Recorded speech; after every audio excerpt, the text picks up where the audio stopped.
आप इधर आ जाइए। विनायक जी सर जी। इधर आइए ना।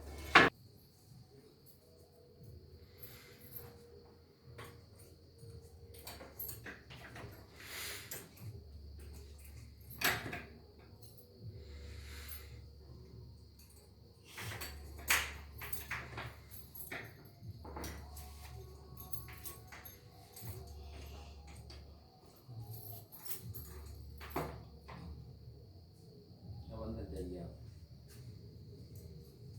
और अंदर जाओ। आइए सर।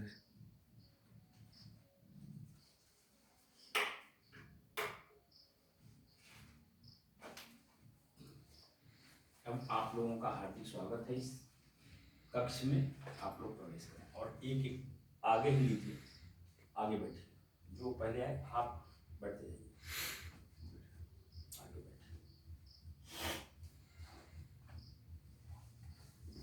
अब जिसको आना होगा पहले सब लोग आ जाए, 5-7 मिनट इंतजार कर लीजिएगा और उसके बाद उनको बुला लीजिए।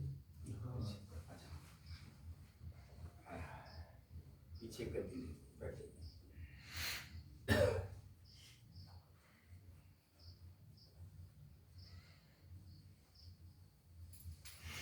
आराम से बैठिए।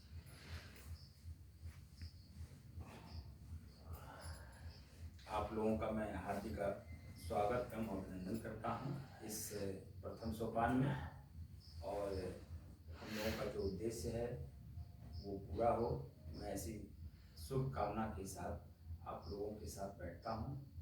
और आप लोगों को जो मेरे पास त्रुटि छोटा मोटा ज्ञान है, उस ज्ञान को आपको दे करके आपके जीवन को धन्य करने का प्रयास करूँगा।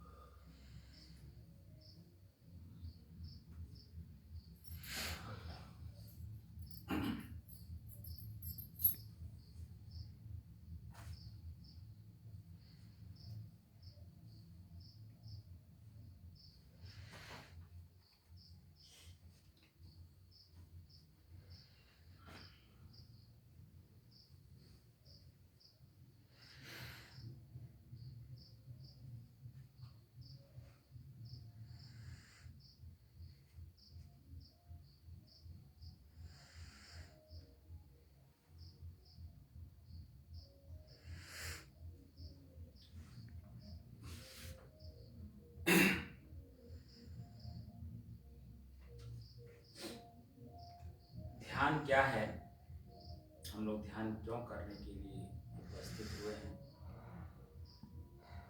इस विषय पे पहले कुछ जानकारियां प्राप्त करना बहुत जरूरी है। क्योंकि आज हम पंच परमेश्वर बैठे हैं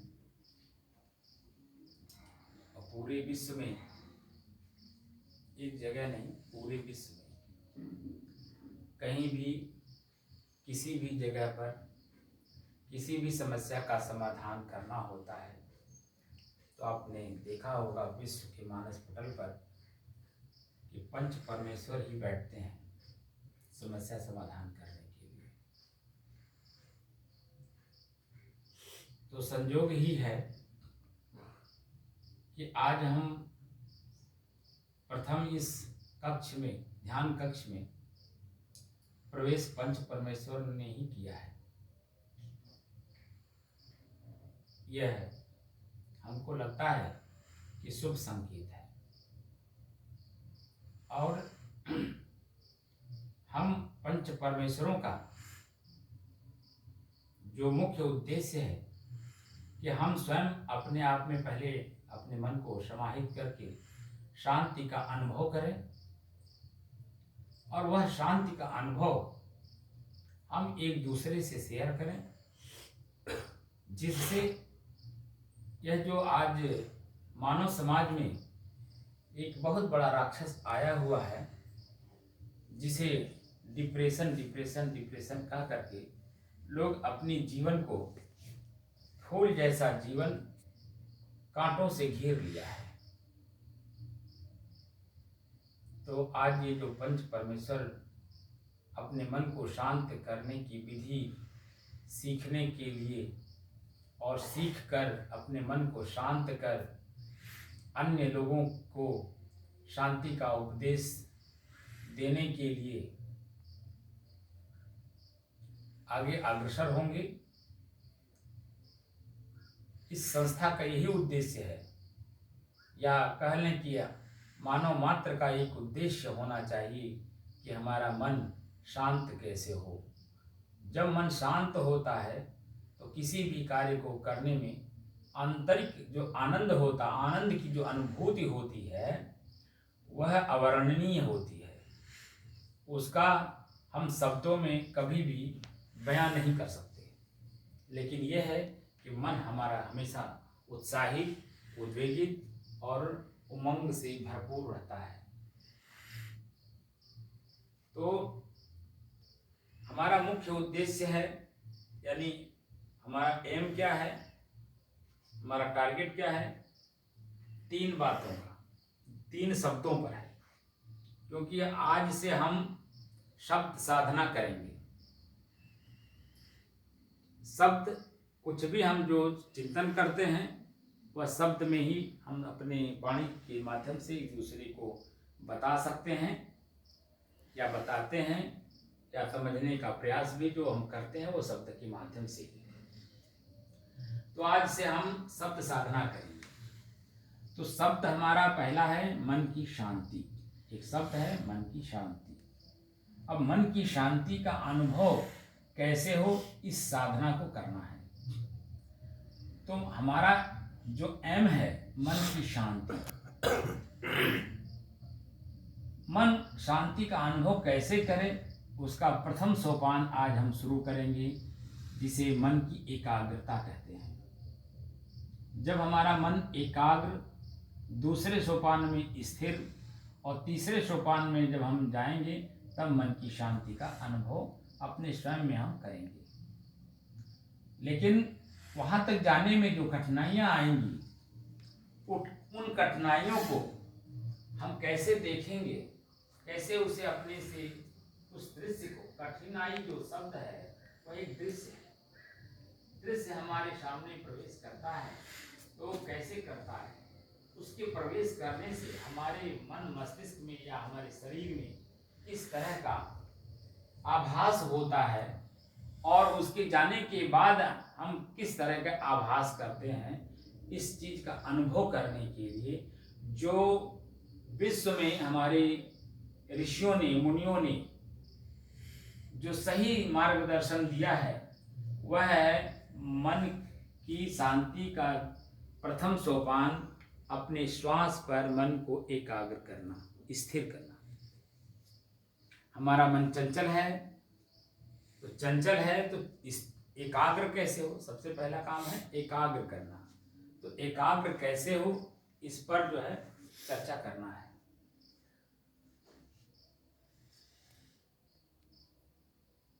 कैसे अनुभव में उतरे, यह कला सीखना है। प्रतिदिन यानी रेगुलर अभ्यास के बिना यह संभव नहीं है। अब आइए अभ्यास की दिशा में आगे बढ़ें। आज प्रथम दिन, हम साधक आज कितने हैं? प्रश्न है कि आज हम साधक कितने हैं? तो यहाँ जो दृश्य दिखाई दे रहा है सिर्फ पंच परमेश्वर, ये शुभ संकेत है। प्रथम चरण मन की एकाग्रता पर अभ्यास। मन कैसे एकाग्र हो, विश्व में तमाम विधियां हैं। किसी विद्वान से हमने सुना कि 112 विधियां हैं मन को एकाग्र करने की। हम अपने मन को आज एकाग्र, स्थिर एवं शांत करना चाहते हैं, क्योंकि हमें आज अपने मन की गति समझ में आया कि मन कोई वस्तु, कोई चीज या वस्तु है जो चंचल हो गया है, अब इसे ही शांत करना है। मेरे अपने बचपन में मन की गति नहीं समझ सका था, इसलिए बाहरी तमाम वस्तुओं को हाथ से छुआ, आंख से देखा, कान से सुना एवं अन्य इंद्रियों का स्वाद चखा।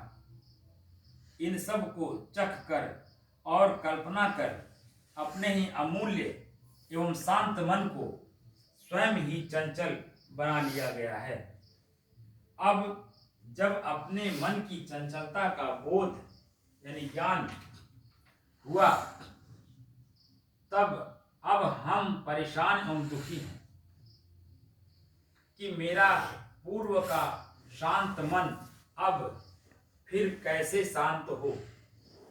तब इस क्षेत्र के तमाम लोगों से मिलने की अपने अंदर में इच्छा प्रकट हुई कि किसके पास जाऊं जिसका मन शांत हो गया हो और उससे मन की शांति का उपाय जानकर अपने चंचल मन को फिर से शांत कर सकूं और अपने खोए हुए समय को सार्थक कर सकूं, जिससे मन में शांति मिले। अब आइए अभ्यास कैसे करना है यह विधि शुभारंभ करते हैं। विश्व में जो भी इस विधि का अभ्यास करके अपने चंचल मन को एकाग्र, स्थिर एवं शांत कर लिया, वही विश्व को कुछ दे भी गया है। जैसे राम, कृष्ण, महावीर, बुद्ध, कणाद, जैमिनी, पतंजलि, कबीर, रैदास आदि अनेक संतों, ऋषियों, मुनियों जिनके नाम मैं नहीं जानता, लेकिन उन्होंने जो विश्व में दिया है वह अद्वितीय रहा है। ने सिर्फ मन को शांत करने की एक ही विधि का अभ्यास करने की प्रेरणा देते हैं, जो हम सब आज से शुभारंभ कर रहे हैं। वह है अपने ही श्वास पर मन का नियंत्रण करना। कबीर साहब की छोटी सी साखी है जो सहज में है, वर्तमान में है, क्योंकि हम लोग वर्तमान में सिर्फ हिंदी जानते हैं, संस्कृत नहीं जानते हैं, इसलिए संस्कृत का यहाँ पे मैंने उल्लेख नहीं किया है, सिर्फ हिंदी का प्रयोग किया है। श्वास श्वास सुमिरन करो, वृथा श्वास मत खोए, ना जाने किस घड़ी में आवन होय न होय। भगवान और ईश्वर की व्याख्या कर हमारे पूर्व के ऋषियों ने यही समझाया है कि संसार में दो ही वस्तु सत्य हैं, एक जड़, दूसरा चेतन। चेतन जड़ में फंस गया है, जिसे आज बंधन मुक्त करना है। भगवान जड़ को कहते हैं और ईश्वर चेतन को जानने का एक साधन मात्र है। अब इसी पर हमें चर्चा करना है कि मन हमारा एकाग्र कैसे हो। हम शुरू करने जा रहे हैं, तो वाणी को विराम देने से पहले आपको मैं बता दे रहा हूं कि दृष्टा और साक्षी भाव में, इसमें शब्द हमारा पकड़िएगा, क्योंकि शब्द साधना करना है और मैं आपके बीच में एक विशेषज्ञ के रूप में मैं प्रस्तुत कर रहा हूं अपने आप को। तो मेरे एक एक शब्दों पे आप लोग गौर करिएगा। अगर गौर नहीं करेंगे, चंचल मन आपको पटक देगा। इसलिए पटक देगा कि आप हमारी बात को कभी आपने सुना नहीं होगा और मैं सहज भाव में उसे आपके सामने प्रस्तुत करूंगा, लेकिन आपका मन उसे ग्रहण नहीं करेगा। और ग्रहण किस रूप में करेगा? अरे ये तो हम जानते ही थे, यह हमें बतावे करती रह गई ना।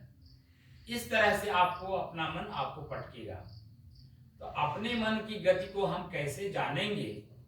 जब तक अपने श्वास पर अपने मन की गति को एकाग्र नहीं करेंगे। और जो एकाग्र करने की विधि है और कैसे करना है अपने मन का अनुभव कि मेरा मन शांत हो रहा है, वह विधि है साक्षी और दृष्टा भाव में अपने मन को देखना। जब तक हम अपने मन को साक्षी और दृष्टा भाव का अभ्यास नहीं करेंगे, तब तक आपको अनुभूति कैसे होगी? अपने ही वस्तु हमें प्राप्त हो रहे हैं, मेरी खोई हुई वस्तु मुझे वापस मिल रहा है, कैसे अनुभव करेंगे?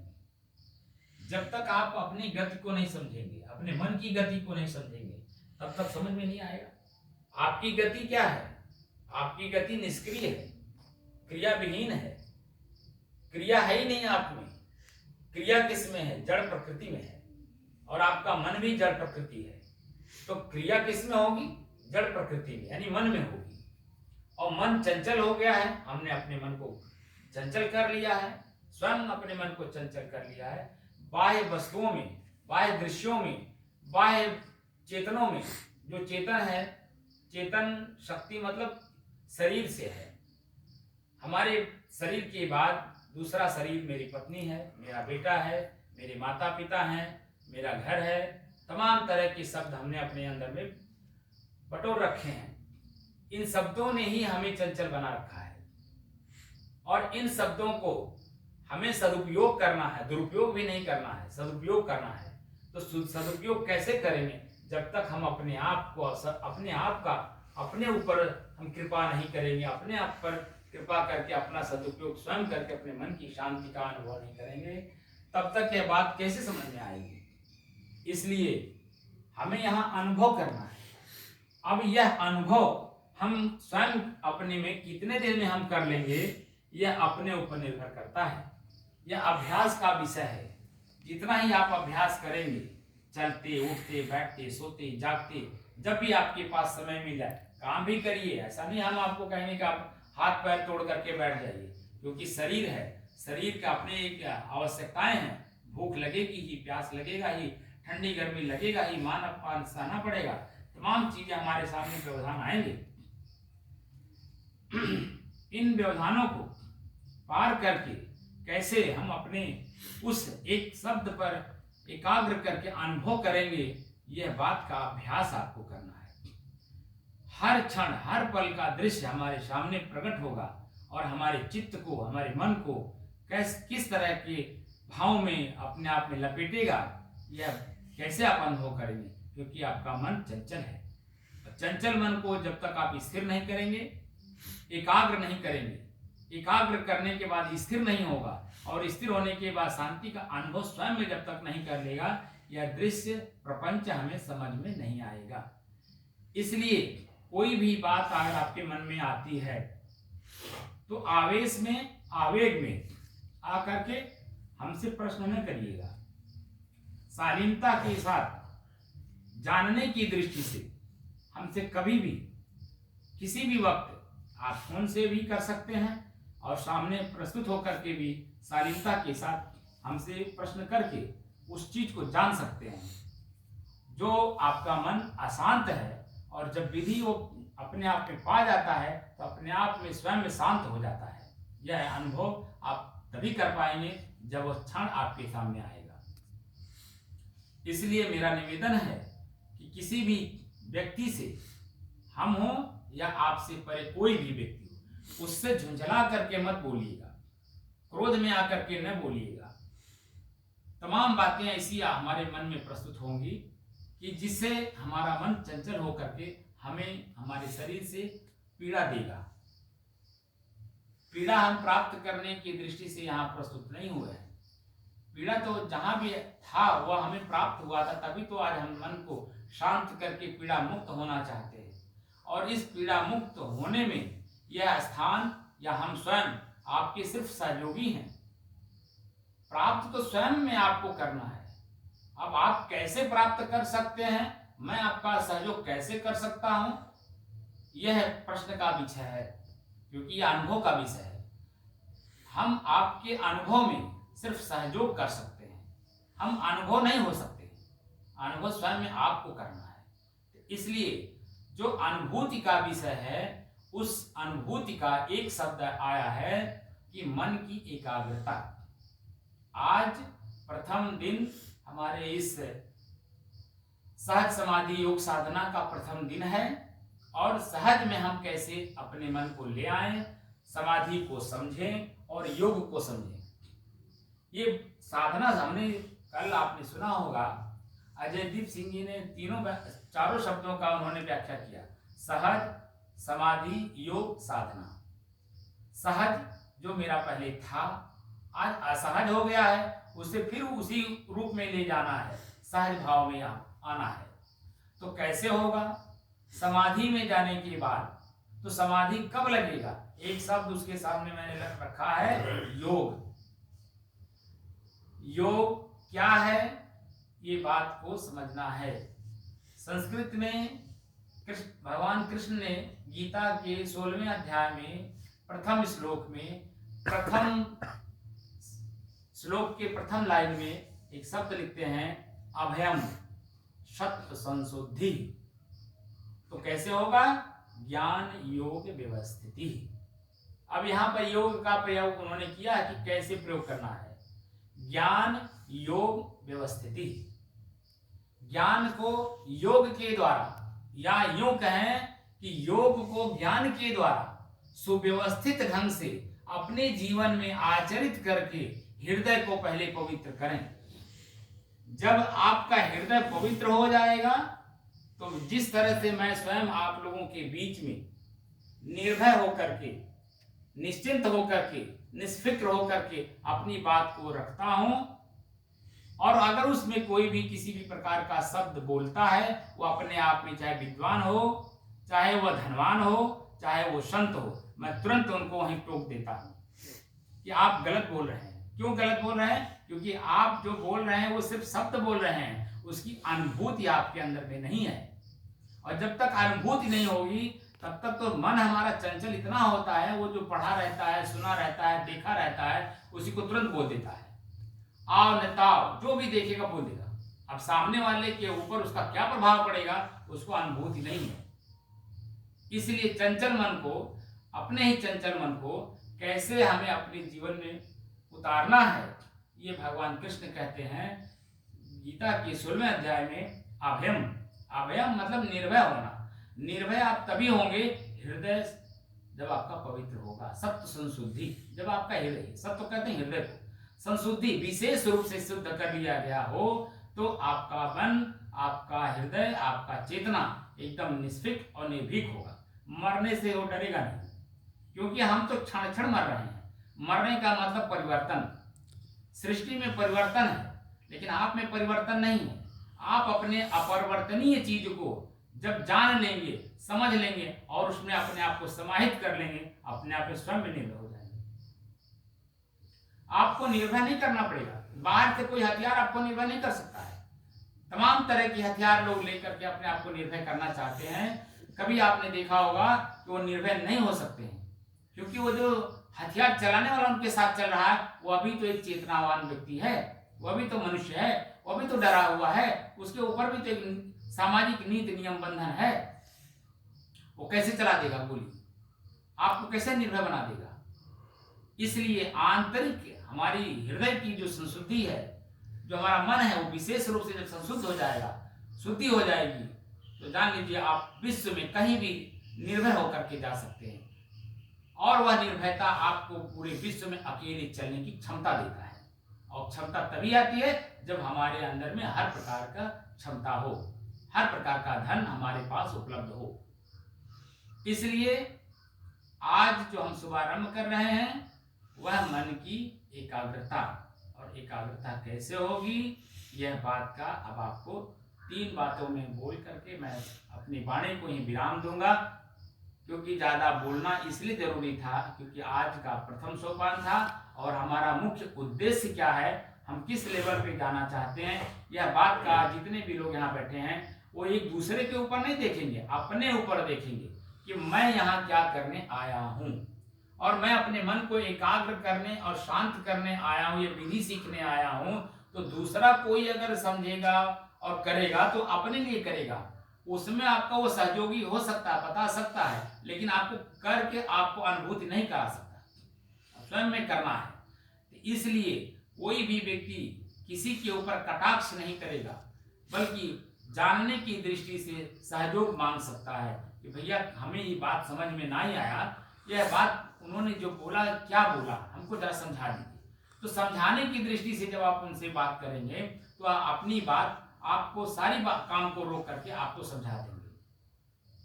लेकिन जब आप कटाक्ष के रूप में बोलेंगे तो वो समझ जाएगा व्यक्ति अभी चंचल मन है, इनका स्थिर नहीं हो पा रहा है, एक मतलब एकाग्र नहीं हो पा रहा है। स्थिर कैसे हो जाएगा जब एकाग्र नहीं है? एकाग्र का मतलब होता है कि हमारे मन में वह बात रहनी चाहिए जो हमारा एम है, हमारा लक्ष्य है, वह बार बार हमारी वृत्तियों में आनी चाहिए कि ये काम करने के लिए मैं ये सीख के आया हूँ, मुझे करना है। तो उस लक्ष्य को पाने के लिए जो बीच में तमाम तरह के व्यवधान आएंगे, सबसे पहले सवेरे उठते ही आपका नींद आपका कोई भंग कर देगा, आप नींद में सोए हुए, आपको कोई जगाएगा, अरे भैया उठिए, आपको साधना में जाना है, तो आपको लगेगा कि जो है मेरा व्यवधान है, क्योंकि नींद में खलल डाल रहा है, तो आपको वही शुरू करना पड़ेगा। उठने के बाद फिर दूसरा आपके जीवन में जो बुराई आएगी, वो ब्रश करना है, मंजन करना है, लेटरिन जाना है, तमाम चीज़ें जो है व्यवधान आएंगी। फिर उठ करके कपड़ा पहनना है, जाना है, चलना भी आपके लिए व्यवधान होगा। चलने में भी तमाम प्रकार की, कहीं पैर ना मोच खा जाए, कहीं कंकड़ पत्थर ना लग जाए, तमाम बातें हैं, कहीं एक्सीडेंट ना हो जाए। वो सारी बातें भुला करके या उसके सहन करके हमें अपने उस लक्ष्य पे जहाँ चलना होता है, जो मेरा एम होता है, भूख प्यास मान अपमान निंदा स्तुति, चलना फिरना उठना बैठना, सारी चीजें व्यवधान ही है। लेकिन ये सारी चीजें व्यवधान तब नहीं समझ में आता जब हमारा एम हमें मिल जाता है। वो सारी चीजें हमें प्रफुल्लित प्रसन्नचित और एक सहयोग के रूप में हमें महसूस होता है। ये सारे लोग मेरा सहयोग किए और वो धन्यवाद के पात्र हैं। वो सभी लोग जो मुझे गाली भी दिए हैं, मुझे अपमानित भी किए हैं, तमाम चीजें, वह आपका एक सहयोगी है, क्योंकि वह आपको तोड़ना चाहता है कि आपका एम क्या है। वह अपने एम में स्वयं में चल रहा है, या नहीं भी उसको पता होगा तो अपना जो भी कर रहा है, उसे कुछ पता भी नहीं है मैं किसके साथ क्या कर रहा हूँ। लेकिन आपको ये पता होना चाहिए कि मैं एक सज्जन व्यक्ति हूँ, एक संत हूँ, अपने मन को शांत करने की विधि सीख करके मैं भी शांत होना चाहता हूँ। तो ये सारे व्यवधान को सहन करना पड़ेगा। जितना आप सहन करेंगे उतना मन आपका एकाग्र जल्दी होगा, और सहन करने की क्षमता खो देंगे, आपका मन फिर पीछे चला जाएगा, और कितना पीछे चला जाएगा स्वयं आप अनुभव करेंगे। यह मैं शब्दों में नहीं बता सकता, क्योंकि वो अनुभूत की विषय है। तो अनुभूत की विषय का जो वर्णन है वह स्वयं में होती है, वो दूसरे के पास हम कह नहीं सकते। और कहेंगे भी तो कितना कहेंगे, शब्द से कहेंगे, बहुत क्या बताए, बहुत मन दुखी है, बहुत मन दुखी है, बहुत दुखी है, बस इसके आगे क्या कहेंगे। इसलिए अब मैं अपने वाणी को विराम देने से पहले जो अभ्यास करना है वो किस रूप में करना है और कैसे करना है। हमें अपने मन को अपने श्वास पे रोकना है। तो श्वास को देखना है कि मेरा सांस कैसे चल रहा है।